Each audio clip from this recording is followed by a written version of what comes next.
किस्मत मोर।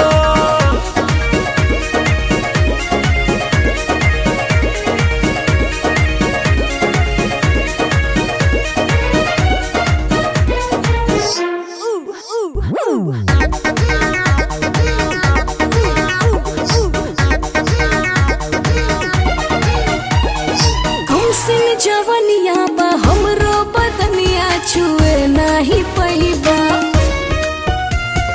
रंग के बहाना बा दोसर निशाना लगावे ना पहिबा।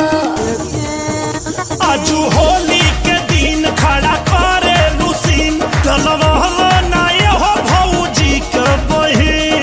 भंग जनी करो ऐसे न धरो हमरे ओढ़निया के को।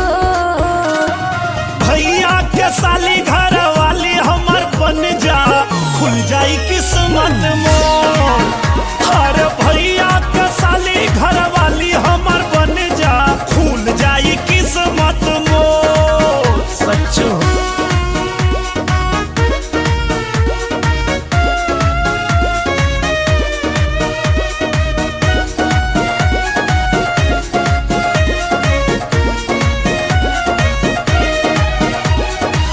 साल होलिया में रंग के तू गईला फेरो ना देखैला। फोने पे फोन करत रह गईनी कबो ना उठैला।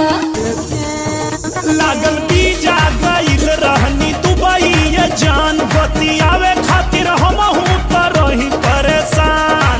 गईला के बाद में तोहरा ही याद में जगल जगल होके भोर। भैया के साली घर वाली हमर बन जा, खुल जाई किस्मत मोर। अरे भैया के साली घर वाली हमर बन जा, खुल जाई किस्मत मोर। अपना पापा से बात करो ना प्लीज। अच्छा चलो ठीक बा, पापा से बात करतानी।